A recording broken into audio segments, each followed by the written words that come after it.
Michigan State University Interim President Teresa K. Woodruff joins me on MSU Today to elaborate on topics she covers in her February 2024 Spartan Community Letter, which you can read by clicking on the Communications tab at president.msu.edu. In her letter, President Woodruff looks back on shared accomplishments as she moves into a new role of service to the university. And President Woodruff, so great to speak with you again. Great to chat with you as well, Russ. Thank you. You know, upon your appointment as interim president of MSU 16 months ago, you asked us to join you in looking upward and reaching high. You talked about bringing stability to the campus and on being a transformative leader in a time of transition. Give us some specific accomplishments in a moment, but in general, how are you reflecting as you prepare to hand the reins of the university over to Kevin Guskowitz?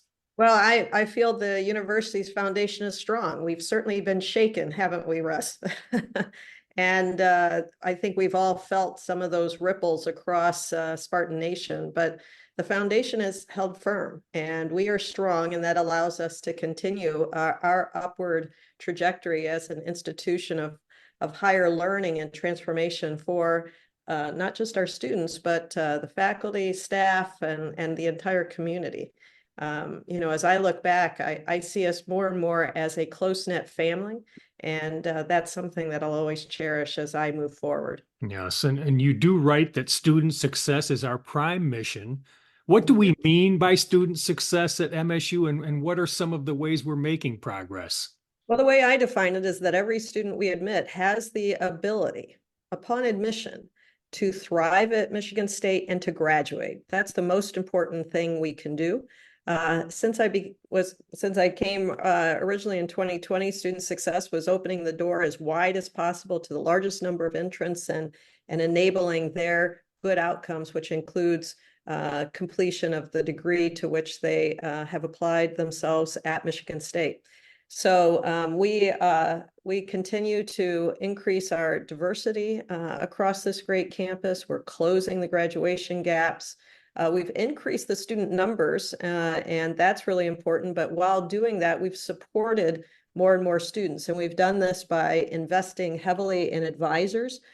We were at about a 1 to 3,000 person advisor ratio and are now down to about 1 in 750 and headed toward 1 in 350. And that to me is a meaningful way in which students can transition, as we've talked about in the past, Russ, from major to mission. And I think there is no place other than Michigan State where we talk about that new student's mission. What do you want to do with your life? And then let us help you find the habit trails across the institution to be able to enable that. Now, financial stability for our students has been really important. And one of the things I'm most proud of during my time here is that we started when I was provost and we're able to enact it now as interim president, is our new Spartan Tuition Advantage program. And that's going to allow 6,000 students to have their tuition entirely covered, Russ. And that's a real commitment that we all have to enabling students to succeed. So those are some of the things that I think we've put into place that are enabling to student success, and I'm really proud of the accomplishments of so many who have put all of these things into place. Yes, indeed. And another key theme in MSU Strategic Plan 2030 is discovery, creativity, and innovation for excellence and global impact. MSU's research enterprise grew by $84.8 million in 2023 to a total of $844 million. That robust growth comes on top of a $49 million rise the prior year and puts us on a great trajectory to reach our strategic goal of $1 billion in annual research outlays by 2030. And Teresa, this includes investment in health sciences, plant science research, and really the transformative power of our national leadership in STEM research and education. You're exactly right, Russ. And I guess the thing that I would tell folks is that the reason we're going to a dollar amount, that 1 billion, is because that represents everyday transformation.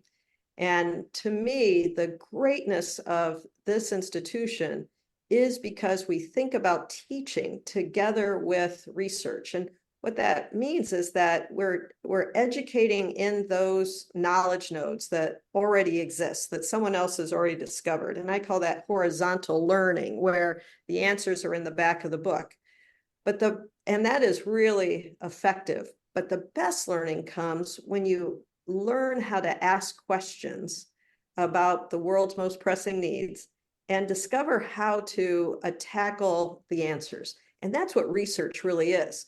So when you have a great research faculty who are the educators of our 51,316 students, that's where the magic occurs. So incenting and recognizing that what I've always called the interoperability between great teaching and great research becomes the greatness of the university, and that's measured in the success of our students. So I'm excited by all the work we're doing. We needed to focus on National Institutes of Health funding, but not to the exclusion of all the other funding sources, Department of Education, Department of Defense, Department of Energy, all of the ways in which we have levered the excellence, whether it is, as you've already said, in plant sciences or in FRIB, our Facility for Rare Isotope Beams. We have been transformative, and I expect there to be more. And really turning much of that research into practical life improvement solutions for Spartans and everyone around the world, frankly. Right. That teaching and research with impact, those really are the three pillars of this great institution. Yes. And of course, the health and safety of students, faculty, and staff remain a top priority. This includes the leadership of people like Chief Safety Officer Marlon Lynch and the additions of Dr. Alexis Travis as Vice Provost and Executive Director of our new University Health and Wellbeing Division, and Laura Ruggles to lead our Office of Civil Rights and Title IX Education and Compliance. Right. We've put people into places and then enabled the policies to work on behalf of the organization in ways that I think are very transformative. And I think as we have walked through this last month and walked through this last year, we've seen how critical having structure enable function. So we hired Dr. Alexis Travis as Vice Provost. And part of her charge was to build this University Health and Wellbeing Division, which we started about a year ago, just over a year ago. And that creates a hub of information. So you don't have to go and figure out in a fragmented way where to go. There's a one-stop place for everyone within this institution to find the information they need. And that's been a really, I think that's part of the stabilization of the organization. And Laura Ruggles, we also brought in an outstanding new leader and changed the appointment level to vice president. That structure enables her to be in all the meetings of consequence that are part of our thought process across the entire enterprise. So we've really, in health and safety, thought about structure and function. We've thought about people and position, and we've been enabling to good outcomes with the policies that we've created, always remaining true to our humanity as Spartans. And how are we doing on diversity, equity, and inclusion initiatives? And the new freestanding multicultural center is rising in the heart of campus. It is. And the good news is you're not seeing anything on the outside. You're seeing it's all on the inside. I was over there and looking through the double doors on the south side. And, you know, there's just it's a beehive inside of trades that are working over there. And that is a really exciting part of our comprehensive set of goals in the diversity, equity, and inclusion space. And I'm so proud of Benny Gore and Jabbar Bennett and so many others who have really taken the lead in this area. I hope many folks will click on, I know there's a link in the newsletter, Russ, on our DEI scorecard. And it's less about what the quantitative information is, but just the aspirations and what we're really focused on. And we have broad sense of accomplishment as an organization that we are welcoming to as many folks as we can, and we'll continue to do that. The other thing, Russ, I really want to mention and highlight is the 1855 professorships.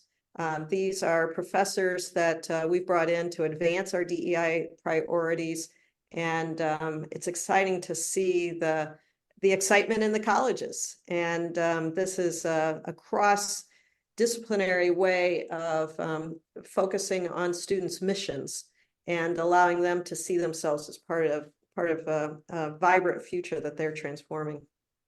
President Woodruff, you often say that our talented and dedicated employees are MSU's greatest asset. What are some ways we're making MSU a great place to work? Well, I think probably primarily what folks think about is the way in which I prioritized compensation. And, we went through a couple of dark years during the COVID context, and I'm so grateful, eternally grateful for every person who sacrificed to enable the onward march for the institution. But we needed to really make sure that as we came out of that COVID time, that we prioritized people and their needs. And so when I took over the reins in November of 2023, 2022, Right. we were running at double-digit inflation. And so it was very clear to me that people were hurting. It was hard to go to the grocery store and not see that inflationary impact on people's pocketbooks. So I elected to do a State of the University in early January of 2023. So just 2 months after I came in. And one of the things that I said was the recognition of that inflationary pressure and our recent history at the institution meant that we had to prioritize compensation.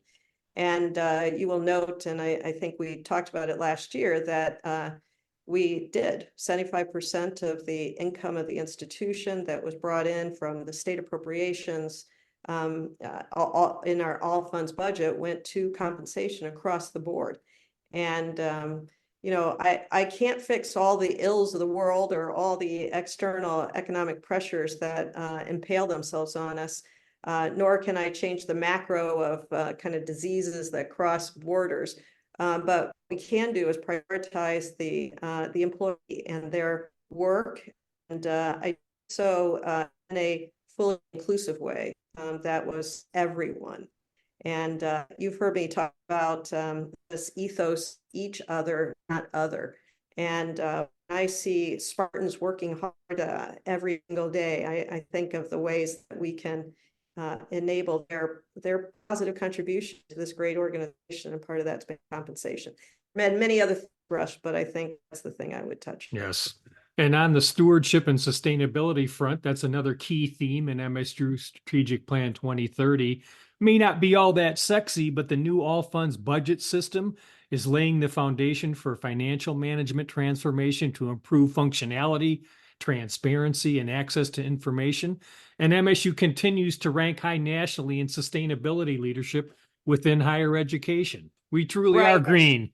We truly are green. And actually, one of the most fun things I've done is go with Jim Bowman into our power plant. I was grateful to shake hands with the CEO of Consumers Energy on our energy purchase agreement over in the Simon Power Plant. Went into the very center and heart of that impressive building, and the people who work there in the heart of the power are they are Spartans' best. And it's been really great to see the energy demands being met by the work that we do in that space. And I don't know if I mentioned to you at one point, but on a sunny day this summer, I was in there, and all of EFRIB was being powered by our solar array. And the dance that it takes to go between the different parts of our power production is really at the most sophisticated level you can imagine.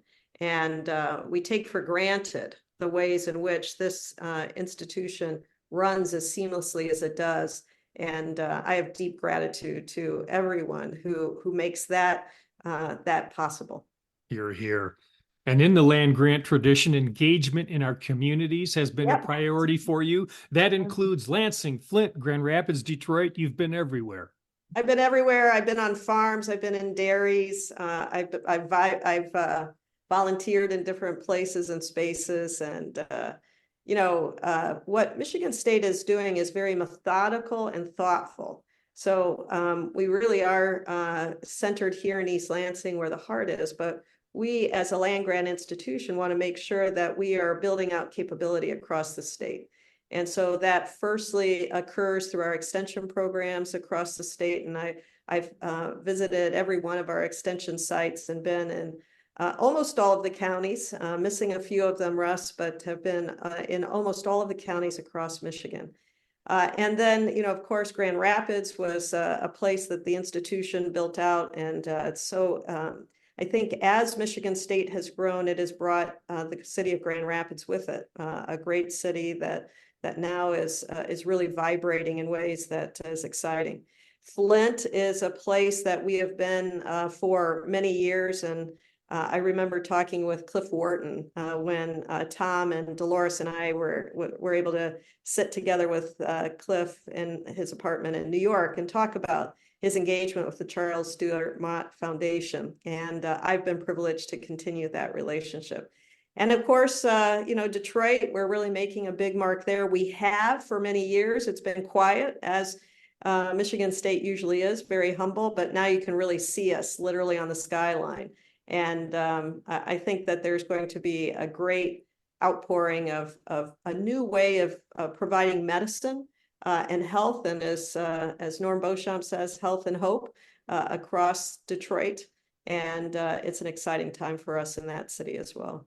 Hope, health, and healing for all. That's Norm's line. Yes. And, in placemaking, we have many exciting plans for new and revitalized facilities supporting future research, instruction, and outreach on our East Lansing campus and off. We mentioned the Multicultural Center. We've also got advancements in the School of Packaging, the MSU Museum, and one close to your heart, the Engineering and Digital Innovation Center known as EDIC. Right. And, I think what folks should know is that this is the time of the most ambitious placemaking in Michigan State's recent history, and certainly since 1939 and the WPA projects that built a lot of the North Campus housing, and just after World War II when the GIs came back.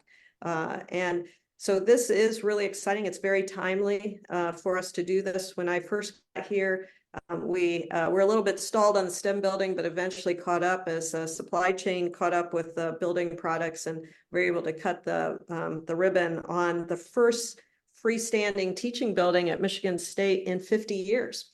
And it was clear to me that we needed to make bold investments in ways that could sustain this institution. And I was reading back on, what I said in one of those first interviews, first Zooms, which of course at the time we didn't even know how to do, Russ. It's really funny to reflect on the 3.5 years. But I said that, in fact, those institutions that make bold plans, everybody was brought to basically ground zero at the same time, all through COVID. So whether you were the Ivy or the West Coast or Michigan State, we were all kind of level set. And whoever made bold plans would come off the baseline and have a steep upward trajectory that would enable a future that could distinguish it from the past. And we've done that. And part of that has been in this bold placemaking work that we've done. And from, as you mentioned, Campbell Hall in the North Campus, to the Health and Wellness Center, to EDIC, the Engineering Digital Innovation Center, we are placemaking in a way that I think is going to inspire great work. EDIC is a new way of educating. And of course, this institution was predicated on a new way of educating, where Williams and Abbott went to Europe and found that education in the agriculture and mechanical arts differed from the philosophical and Latin and other kinds of ways of knowing and thinking that were being educated in Harvard and Yale. And they came back and believed in this new state of Michigan that we could lift ourselves up if we had that kind of model. so built it as a first in the nation. And of course, others followed, a decade later with the Morrill Act.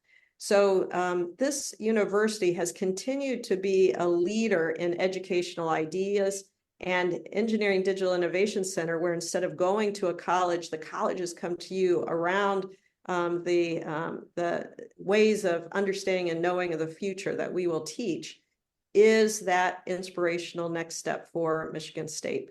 So I hope everybody stays abreast of Engineering Digital Innovation Center, or EDIC, and more to come as that continues to develop. We are saying goodbye to impactful Spartans like Chief Safety Officer Marlon Lynch, whom I mentioned earlier, and MSU Safe Place Director Holly Rosen. Yep. There are always transitions. My own transition, Marlon's transition to the University of Colorado, where he will go and be successful in building a new public health and safety organization there, similar to what he did here. And we're so grateful for Marlon and his leadership. And we should mention that Doug Monette will come into that role.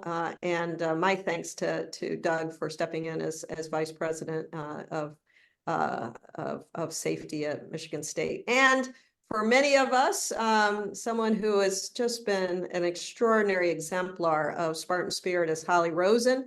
And First Lady Joanne McPherson, as you probably know, had as her passion project Safe Place.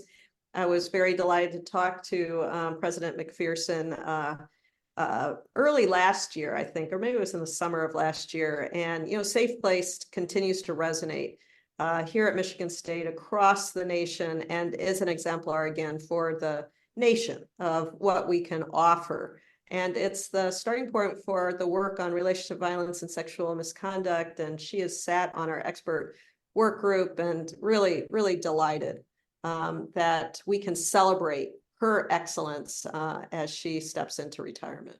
And President Woodruff, you don't mention it particularly in this letter, but I wonder if you might just talk about your interactions and your thoughts on our amazingly generous donors and our passionate alumni. Oh, our alumni are second to none, second to none. And, the fact that we have, such a strong institutional phenotype is because of their passion and their continual care for this institution. An imprint of Michigan State is life-changing and life-lasting. And so, no matter where I am, I get that go green. I was just in Florida with some of our alumni for Winter University, walking on the street of Naples, and across the street, someone yells out, "Go green." And they recognized me. I didn't look like a president at the time, but I was wearing green. I was wearing I'm wear the brand, be the brand, Russ. I can't get that out of my closet. So it's just exciting. And I'm so grateful for everyone who sticks truly by the side of Michigan State through thick and thin, through the highs and the lows, but believes in the mission of a place that has been transformative for 168 years, and I'm confident will continue to do so for 168 more. Yeah, so tell us about your new role of special advisor to the offices of the MSU president and provost, and about your return to your research pursuits as a proud faculty member. Well, I've always been provost and professor, or president and professor. So I've never lost that professorship, and have worn both monikers proudly. Yes, I've been asked by President Guskowitz and by Provost Yaitzko to serve as advisors to them, particularly in the area of elevating the reputation and excellence of the institution through honorifics. I'm happy to do so through the lens of the National Academies, the American Academies, the Guggenheims, et cetera. So there are many ways that I can lend my voice and expertise in meetings and places that I am about the excellence of our faculty and the superb nature of this institution and its work. So I'm happy to support the institution in any way that I can, and this is the way I can give my service back over this transition period. Well, President Woodruff, great talking with you again, and thank you so much for your passionate leadership of our great university these past 16 months.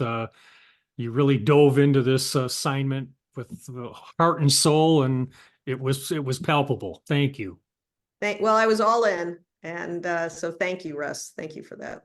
That's Michigan State University Interim President Teresa K. Woodruff. She's joining me on MSU Today to elaborate on topics she covers in her February 2024 Spartan Community Letter, which you can read by clicking on the Communications tab at president.msu.edu. And I'm Russ White. This is MSU Today.